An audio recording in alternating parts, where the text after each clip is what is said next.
What's going on, Mets fans? What a comeback win today by our New York Mets, and I had to wear my lucky captain's jacket to get us the victory over the hump. The kids came through, Dan.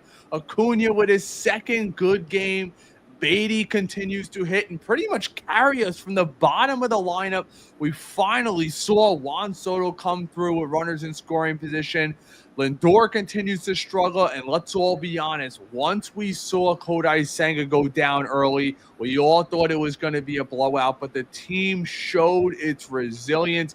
Everybody did a little something, and yes, with a little help from the Angels and their poor defense, but we saw Francisco Alvarez with 2 walks. Who would have thought that? The free swinger Alvarez himself with the clutch line drive double over 100 miles an hour off the right field fence late in the game. Something that we've had a knack for. We always seem to be there late, bro. We're always there late. It's the 9th inning comebacks that usually fall short, but today we put it together, and it was the bottom of the lineup that carried us. Nimmo got hit. He's fine, but the top 4, you tweeted it out, bro. What are they, 5 for their last 53? Something crazy like that heading into that 8th inning. The top of the lineup's got to get better and put it together, but another encouraging closeout by Edwin Diaz. Absolutely lights out, something that a lot of Met fans were a little bit nervous coming into this season. Let's be real. Weren't totally sure about Diaz. There's nothing more of a sure thing in baseball than Diaz. A lot of trade deadline talk. The rumors are flying. Tonight is a good night to be a Mets fan. Back-to-back wins. I am pumped, bro. Wow. I mean, that's all I have to say. Wow. Resilience. This Mets team. How about that? Round of applause for the Mets tonight, everybody, because I think we all took it for granted, right? We were looking at this team and saying, out of the gate, down 4-0 going into the 4th inning. You're sitting here saying, is this just going towards a sell mode at the deadline, right? These are things that are running through your mind. And then lo and behold, as you said, Soto chips in, Alvarez chips in, Acuna chips in, Beatty.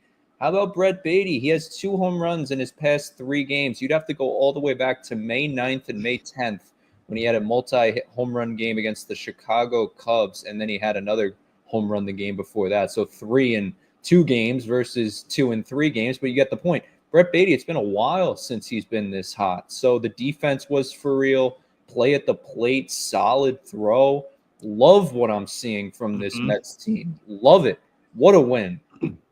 You know what's wild? Coming into today, when you look at Brett Beatty today, 2 for 3, he's got the home run, a walk on top of that, on base 3 times. A lot of people don't, because we're so focused on the top 4 in this lineup. Coming in today, his last 14 games, the month of June, which the stats are only better, 278 and 829 OPS, which is all-star level. Over his last 15 games, his OPS is pushing 850, Dan. He needs to play every single day. Enough of the in and out. You gotta solve it. You heard David Stearns, who, if any of you guys missed it, had a press conference earlier today breaking down the New York Mets, and he indicated, clear as day, they're not targeting third base. It ain't happening. But he indicated that the Mets would consider upgrading center field, but it must be a bat upgrade, which tells me the Luis Roberts Jr. stuff kind of out the window, but he did allude to adding not just 1 bullpen arm, but potentially 2. Brooks Raley was lights out tonight. Diaz was lights out tonight. I'm still pretty confident in Teoscar Brazaban, even Reed Garrett to an extent. But if I'm the Mets, the recipe for success is right in front of you. If Brett Beatty continues to blossom into the player that I've always thought he could be, the former first-round pick with the crazy hit tool, supposedly had the best hit tool in that draft, was only drafted a little later in the first round because of his age being, 6 months older than most of the prospects. But if he becomes the player that we all think he can be and has shown over the last full month, I mean, we're talking 15 games now. It's not the craziest of samples, but it's, you even go back a little into June. In the Pirates series, 1 for 3, 2 for 4 against Atlanta, 1 for 3, 2 for 4, 1 for 4. He's got a couple RBIs, a couple of walks during there. And then you keep another game against Atlanta, 2 for 4. So he didn't do anything against those couple games against Philly, but we're going back all the way to June 23rd. So pretty much a full month now. Brett Baty's OPS is well over 800, Dan. It's no longer a small sample size. It is a full month. He's more than capable of being an above average glove at third base, which I don't think I would have said coming into the season, but he's worked his rear end off at it. You got to give him that start. It's good to see what Alvarez gave us. I want to see more before I'm declaring that Alvarez is totally back. Let's be real. But outside of that, I believe the top of the lineup's coming through, and maybe just Juan Soto getting that 2 RBI single, that clutch single, that gasp of air can finally come out. And hopefully it gets him going, because you only need a couple guys in this lineup to really carry this lineup as we head towards the trade deadline, which is only 10 days away. It's creeping up. And one thing that I really liked today was that Baty played against the lefty, Tyler Anderson, who's a tough lefty. He doesn't throw hard, but we all saw his motion tonight. That leg kick, the little stutter in it, and then he commits to the plate. He was batting coming into today, 200 with a 482 OPS against lefties. This has been a problem for the Mets as a whole. They have not had a lot of players that can hit against lefties. So to see Baty break through in the way that he did, and the confidence, and I played third base, right? I can see when a guy has confidence. He's throwing from different arm angles. He's not hesitating on his throws. His bat swing decisions are very good. He's not chasing, and when he is, he's fighting off pitches. So I don't know if Brandon Nimmo's speaking to Brett Baty. We always talk about, lefties can kind of help each other out. Maybe that's the case. I'm not so sure, but somebody's helping Brett Baty, and it's working. So definitely keep that going. And then Alvarez tonight, it was great to see him. And you kind of felt at one moment when Alvarez was smiling at Baty after that play to the plate, it's like, this was the baby Mets a couple of years ago. And we're sitting here saying, when are we finally going to see these kids at the big league level? Well, you saw a big league play on display between the two. So it was very impressive. Great night all around for the Mets. Great night. Yeah, and you know what, Dan? If I would have told you coming into today, you could pick one thing that's going to falter: defense, offense, or pitching. You would have put pitching last. You would not have put Kodai Senga getting lit up over 3 innings. You just wouldn't. And I'm not worried about him at all. As long as he's not hurt. That's always my biggest fear. When I watch a guy like Kodai Senga not be himself, you always wonder, is there something going on? Because, you typically don't see it. Hopefully you just chalk it up to it was a bad start coming off a really long break for a guy like him. So hopefully it's just that's what you put it up to, a little bit of rust. Let's get to some of these box scores really quick.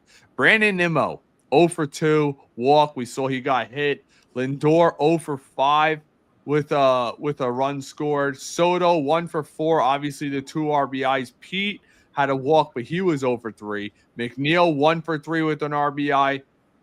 Taylor didn't get an at bat. Vientos today, 1 for 4. I tweeted out that one photo of him swinging at that pitch above his head, just a little like, Baty, 1 for 3, but he had the big hits, the 2 RBIs, the home run. Obviously, Francisco Alvarez today, 1 for 2 with the 2 walks. Acuna gets another hit.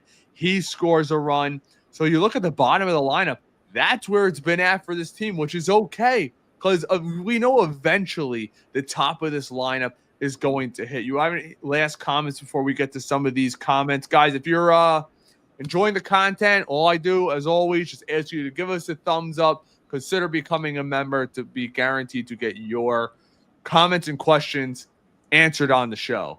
Go ahead, Yeah, Dan. I just didn't know if you wanted to talk about, Ray, the David Stearns conference. We could save that too. Yes, I just have a couple things on that real quick, and then we'll go to the comments. Yep. Nolan McLean, Brandon Sproat. This is kind of the Spark Notes version of what Stearns said today, in case you missed it. Don't expect to see them up. He could be overplaying his hand, right? If he said, I plan to see Sproat in 2 weeks. But it didn't seem like he was really inclined to bring them up just yet. Same goes for position players. Don't expect to see a Jet Williams. Don't expect to see a Carson Benj or any of these guys coming up. It just doesn't seem like it's in the cards just yet, which I think a lot of us understood, but David Stearns clarifying that today. And then third base. He seems to like what he has at third base. He's not going to go out and explore it. No Suarez's, none of this stuff. But center field's definitely on the table, and he mentioned that. So it's just the couple news and notes from that press conference. It was a little interesting to hear that from Stearns. But yeah, deadline's coming, and the Mets, giving the Mets a reason to go out and buy after a night like this. Yeah, and it's funny because I tweeted this out earlier today. Two things, one on Lindor, and then I'll get to one on Stearns. In wins this year, outside of today, Francisco Lindor, when the Mets win, 54 wins, 336 average, 18 home runs with an OPS of over 1,030.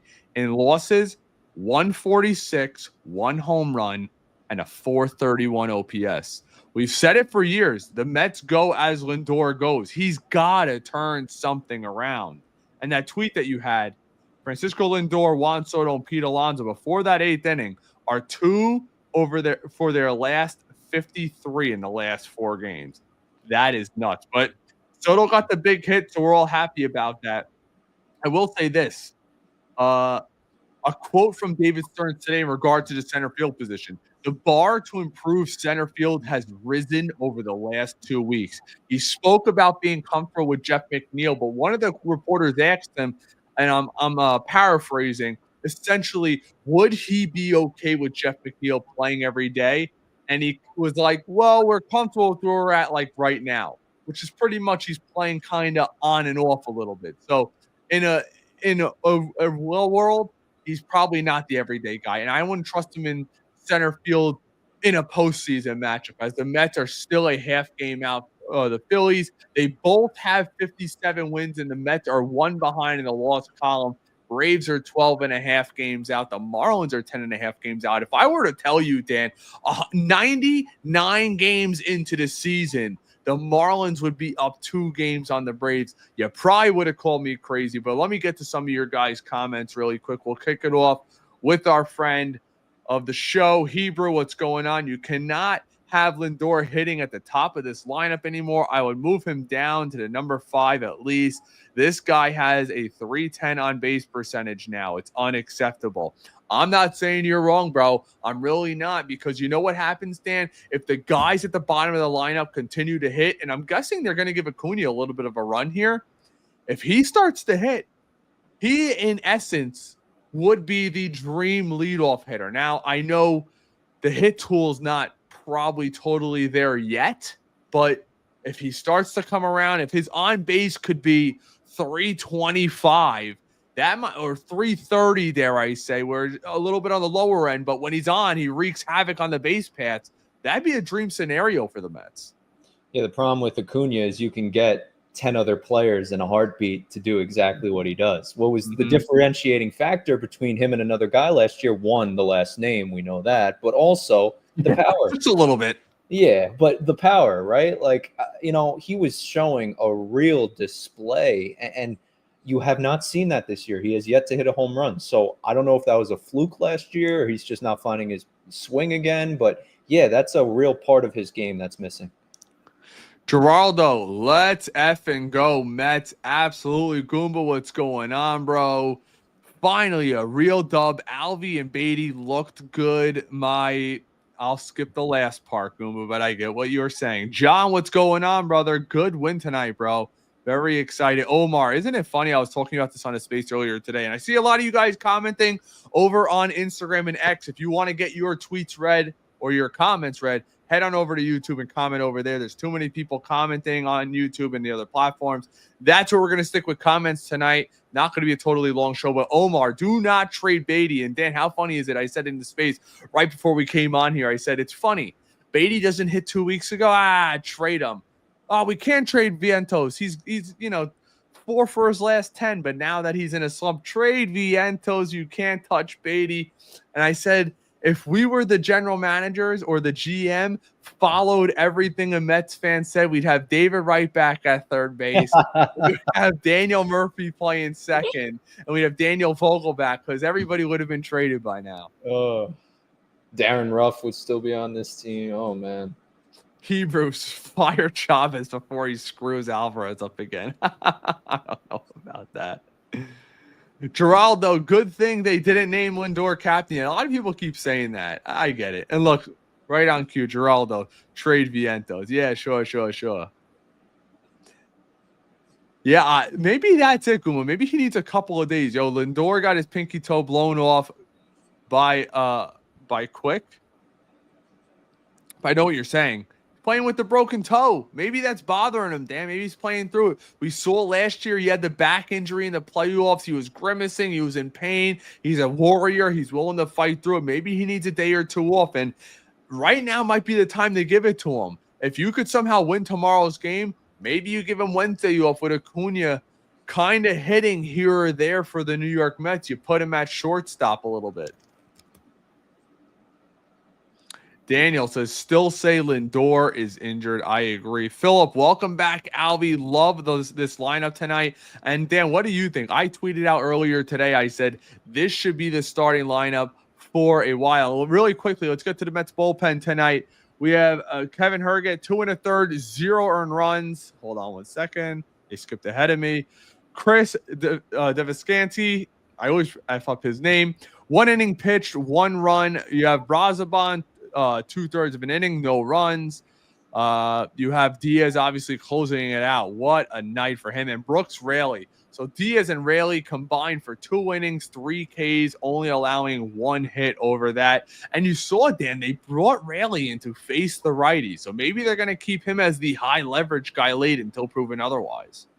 Yeah, I would like to see Raley get some more usage. You could make the case yesterday with Diaz, 16 pitches, and maybe, the whole Stanek thing late in game. But I like that they saved Raley. They chose to go with him today. You're still trying to, obviously ease him in coming back from Tommy John, but Raley's been exceptional, and he's been a real high leverage lefty for the Mets, and it's something that you need. And a couple points too about the lineup, 100%. This lineup should not change. Alvarez batting 8th, I believe. I love it. Don't change anything. This team is good the way it is. And then one thing on Lindor's broken toe, just going baseball nerd on you guys. The toe is a serious thing, right? And I do think it is affecting his game a little bit. And we've seen this in MLB history before. Mookie Betts broke his toe, but that's not the example. Dizzy Dean, 1937 All-Star game. This guy breaks his toe. He was never the same again. So I don't think that's the case for Lindor, obviously, but you do have to ask the question, right? Like, it's a toe. You're playing shortstop, a premium position. You're on the balls of your feet every single play. That could be something to think about. So I don't know. It's just, it's been a struggle for Lindor, but I think he's too good of a player to have this last much longer. I'll give one exception to an X tweet. Our boy Charles, one of our co-hosts over at NetCast. Facts, of course. Charles, my guy. Give him a follow over on X. He's a good follow over there and a better person than he is a follow. I'll tell you that. He says, shout out to Alvarez for showing some reserve good at bats. I agree, Dan. What do you take out of that? Is it just a 1-game wonder, or we saw Alvarez full count? I fully expected him to swing out of his shoes at whatever was there. He takes a close pitch inside, then he takes a down and away pitch, not fishing, something that we saw him do so frequently in the first half of the season. Yeah, I again, it's 1 game, right? I don't want to buy into it too much, but I like what I'm seeing from Alvarez. The swing looks more confident, and I don't think it's a Chavez thing, right? People love to blame him. Oh, he's messing up his swing. Guys, you really think Chavez is sitting home at night planning how to mess up Francisco Alvarez's career? Do we really think that's happening? No, it's not. So I think it's just a time thing, seeing it happen over time, and the early returns are very good. All right, let's see what else we got going on here. A few comments. Should sweep LA. We'll see. I mean, they're not a good club, but they just took 2 out of 3 from the Phillies not too long ago. Omar Beatty did it against a tough left-hander too. I agree. At some point, you got to push the kid out of the nest and see what he could do against lefties and righties. Playing him one day, now playing him another, playing him at second, playing him at third, asking him if he could be back up first base, playing against a tough righty, never seeing a lefty, then playing a lefty, Dan. It's like, just give him the long run at third base. He's not a defensive liability. We're not talking about Mark Vientos, but I will say one thing. And if anybody heard not on TV, but anybody who was at the game with me yesterday, I was getting on Vientos for not making that play. The Mets have, I think they finally made a decision. The third base job is going to be coming down to two players, Mauricio and Beatty, and that is it. I think Vientos, those days have sailed. Not saying he can't ever play third base, but primarily it's going to be Mauricio and Beatty, and that's it. And I'm good with that because Stearns prioritizes defense, supposedly. So sticking Vientos out there, who's a well below league average fielder, Dan. Not only that, thrower, everything. His reaction slower. It just, you see the difference between him and other players, and it's night and day. So I think they're handling it the right way. Maybe you give Lindor a blow because he needs a day off. You could feel more than comfortable sticking either Acuna or Mauricio at shortstop, but I would need to win tomorrow. I'm focused on winning series. It's something we've always spoken about. I'm not too big on long win streaks. I get they're nice, they're fun. I focus on winning series because the more series you win, the more likely you are to win the division. Yeah, I think this Vientos stuff, right? I think his days are done. I don't see him playing another couple games. Maybe that's it. I mean, I don't even know how long he's on the Mets, if we're being honest. The trade deadline's 10 days away. If you ask me who the Mets are trading, it's Mark Vientos. I don't think it's really close at this point. Beatty can play first base, guys. You remember spring training. They gave him a first baseman's mitt. Whether he's good or not, that remains to be seen. Obviously, we all want Pete Alonso to play first, but you can learn first base as a third baseman. Vientos talked about it in spring training. I think it was a Mason Day. They asked him about first base. He said all it is just the footwork. That's all he said. The scooping is not the problem. Like, that's easy for these guys. It's a much bigger mitt. Third base, you're playing with a much smaller mitt. You really don't have a lot of time to react. First base, the play's in front of you. You're seeing that ball come in. It's a little bit easier, but it's also not an easy shoo-in for these guys too. So I think you're right, Ray. I think Vientos' time is slowly coming to an end. And yeah, I think it's the Mauricio show or the Brett Beatty show at third base moving forward. Definitely. Yeah, we'll see. But I look at it like, it's funny. We've been spoiled with how well Alonso's able to pick the ball. So when I see that ball from Acuna, I'm like, it's a short hop, which is usually the kind of hop you want as a first baseman. It's kind of like Key talks about it all the time. So it kind of messed me up. But we got a quick shout out. Ray, happy birthday, my guy. Longtime follower of the show, 63. Congrats to you, my man. Hope everything is good with you. Hope you're happy and healthy. Hope the family's well, my man. Big win tonight for his birthday.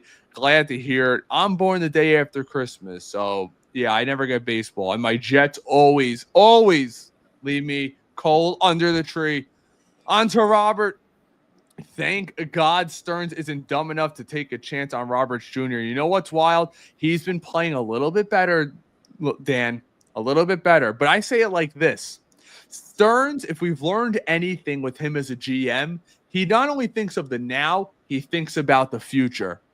And if you're acquiring a guy like Luis Roberts, that's probably with the intentions of picking up his player option next year. And we got to think about the future. I know Marte and Winker are coming off the books, but Diaz is opting out. You're going to want him back. Alonso's opting out. You're going to want him back. You might want to be addressing the third base position. You might have to address this rotation, back end bullpen, center field. I don't know if I want to commit $20 million next year to a guy who hasn't hit over 288 in 2 years. Now, yes, everyone, his batting average is up to 200. Like, that's a milestone. You should hit that by accident. I don't like that perspective, but the chatter's there, folks. It's there. It was reported.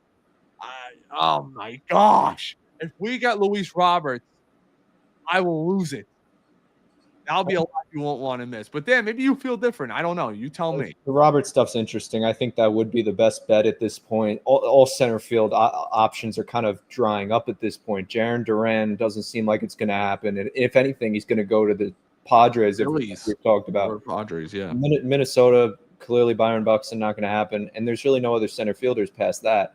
And one thing with Vientos, right, I do want to clean it up because, again, this trade deadline is going to be who knows what's going to happen. But you have to think about the options, right? You have to think about what hand you're being dealt.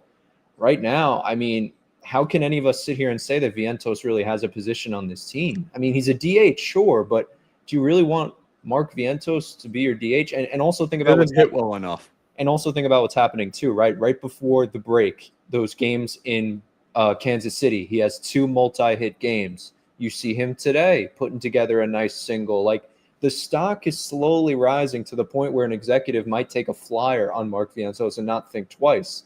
And I think if you're the Mets, if you get the right trade, sure. But hearing what David Stern said today, he seems confident in at least one of the 3 guys, but he didn't say all of the 3 guys. So it's interesting. It definitely is. And Mark Healy said he'd be a little surprised if all Right. 3 of them are still on the team. He thinks that one of them is definitely getting shifted at the deadline. Mark Vientos might be one of those candidates where a general manager of the White Sox, or dare I say the Twins, say, you know what? He's 25. He's under control. Maybe a less pressure-filled environment where we could mold him into a future first baseman. You know what he reminds me of a lot? He reminds me of a Wilmer Flores type.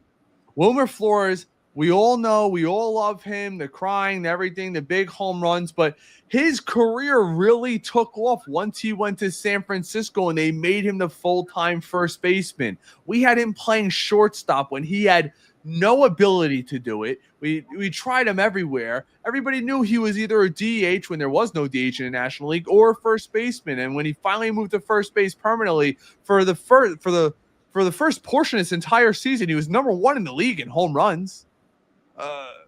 So maybe, he's not having a great year now. 241, 11 home runs, 55 RBIs though, but he's flourished out there in San Francisco. Maybe that's kind of what he needs. Go to an Arizona, go to a Colorado, a Chicago, a Minnesota, maybe St. Louis, something like that where the pressure's going to be off. They're going to give him time to learn that position because I don't think anybody throughout MLB thinks he's an everyday third baseman. That's kind of just sailed. We'll get to a couple more comments before we sign off tonight. Again, guys, if you're enjoying this content, we just ask you to leave us a thumbs up. Consider subscribing. LFGM reposted the stream. Appreciate you as always. Klub, great win tonight. Thank you, Angels offense. Yeah, that's true. That is true. They kind of came off the gas a little there. He says Lindor is slumping 100%, but nobody else is going to get on base as much as him and still be a steal threat. And I also say this. Lindor's a game wrecker. One swing, he could change the game. Acuna is not that kind of player. Beatty could be becoming that player, but the bottom of the lineup, until Mauricio proves he could do it long enough, if we had the game tomorrow, and would you be so shocked if Lindor was 3 for 4 with 2 home runs? No, because we've seen him do it plenty of times. So that's why you leave him up there, because the threat is still there.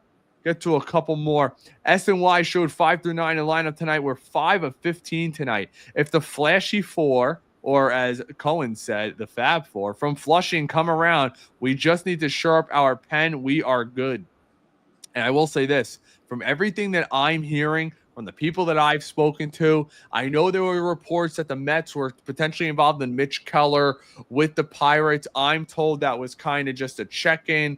They're really not involved with it. They're just not. They're not involved in this. And I'm a little surprised. I thought the Mets may entertain a Zach Gallen, who's having kind of an up and down year as of late. He's had a couple nice starts with Arizona, but from everything I'm hearing, they're not. They're out of the starting pitching market. The price is too steep. You look at what Rogers got last year, top 100 prospects. Teams are asking for not just 1, but 2 top 100 prospects. You're talking about, to get a guy like Mitch Keller, you're talking a Nolan McLean and a Jesus Baez you're talking. So it's a steep price. And one thing that we could all know about David Stearns, he loves young starting pitching. And next year, he's hoping to go into camp and say, I got Jonah Tung, Christian Scott, Brandon Sproat, and Nolan McLean. Because it's not only just about this year, which I hate to say that because I want to win a World Series just as much as any of you guys. But David Stearns is a now and in the future type. Brian Cashman is a now guy. The Phillies GM is a now guy. But when you look at their farm systems, we saw the report today from Hector Gomez. The Yankees supposedly have a 5 prospect trade offer on the table for Eugenio Suarez. And you think to yourself, wow, 5 prospects. But then the other side of you says, well, Arizona didn't accept it. What's up? Maybe because the Yankees farm system's ranked 29th in baseball.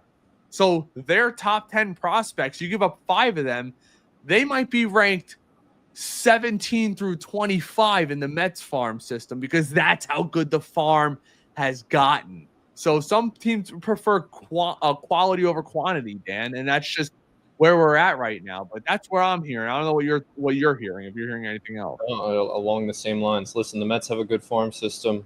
People around baseball value the Mets farm system, no doubt. And listen, this is not days of old, right? We actually have pieces that we can go out and make deals. And that's why Mets fans are chomping at the bit. I love the hypothetical trades. I know if I could post a hypothetical trade right now, it would do very well because people love that kind of stuff. But I also have to reel it back sometimes and understand, Ray, we've talked about this a bunch of times. Met fans don't want to hear this. It probably is not going to be a big deadline for the Mets just because it's not going to be a big deadline around baseball. There's just not big names to go around. We're talking Mitch Keller, Zach Gallen. And it's expensive. These are not, these aren't big time guys. If it was Sandy, okay, sure. But Sandy's price has definitely plummeted the past couple of weeks. So, yeah, it's tough. And Stern spoke about it today. He said, yeah, I want an ace. Absolutely. But right now, there's not really that guy to go out and get. And even if there was, we Right. gotta be honest with ourselves. Teams like the Red Sox would be all over that, the Dodgers, and they got their farm systems blow hours away. I said it in my trade episode, which if you guys want to take a look at, it's within the last couple weeks we posted it. 3 realistic trades plus 1 bonus one, which the bonus was kind of shot down. But it was kind of a pipe dream anyways, obviously the bonus one. But the 3 realistic trades for a center fielder, I still think are legit. And I'm not saying I'm going to love it. I'm not saying that. But if we're being realistic and it's going to cost you maybe your 28th best prospect, I could see a guy like Harrison Bader being in center field for us. His OPS is in the mid-7s, an average center fielder, but it blows away what Tyrone Taylor is giving us. And his defense, obviously, we've all seen it. And I'm not saying it's going to win us anything.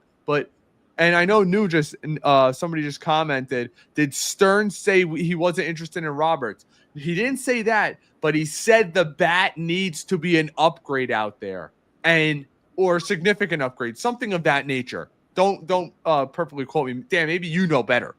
But no, you said it. I think you threw a quote up on Metcast too. Like the bar has been raised for the Mets to go out and kind of look at center field. He said Tyrone Taylor, love the defense. I think we all value Tyrone Taylor's defense. All 30 executives in the game know that guy could win a Gold Glove any given year. But again, the offense, like that is a big problem, and it has to be fixed. Or this Mets team probably doesn't go far in October. I hate to say it, but you do need offense out of your center field position. Yep, 100%, especially if you got a weak bottom of the lineup. It's one thing if you have one player who can't hit. I mean, we got to figure this team out. Right now, if I were to ask you, Dan, tomorrow is the postseason. We're in the wild card. You're facing a tough righty. You can't tell me for a lock who's playing third, who's playing second, who's playing center. How many teams have been World Series contenders floating around 3 positions that have rotating players? How many? I'm in the minority. I like McNeil in center field. I'd go. I do too, but I know Stearns doesn't like him long term. I'd be okay with that in a playoff situation, but most people probably wouldn't be, and I understand. I agree. All right, guys. Sorry if we didn't get to your comments. I know there's a lot of people who wanted to get in on tonight. We didn't get to everybody's comments, but if you want to be guaranteed to get your comments read live, consider becoming a member on YouTube or subscribe over on Facebook. It also helps us get our guests. It's the best way to support the channel. Thank you guys so much for what an epic win tonight. The lucky David Wright jacket. Shout out to the Mets. And I want to let you guys know they had 2 or 3 left in the shop. And they said they were never making them again. So when we need a win, especially in the postseason, I'll be wearing this, hopefully for some good luck. But I appreciate you guys sticking around. Be sure to give us a thumbs up. Any last words, Dan? Good thing you'll never go broke, Ray, if you ever decide to sell that jacket. Never. Hey, big David win. Wright's all time. Let's see. Do we have it? Big win tonight. The David Wright bobblehead on the top shelf. And Soto, too. Big hit. Shout out Juan Soto. So this Mets team continuing to move. The jerseys hung. Let's go. Ever since then, big hit Soto. Keep it going. Ooh. Thanks, everybody. Thanks, guys. Go Let's go Mets. Mets. Peace.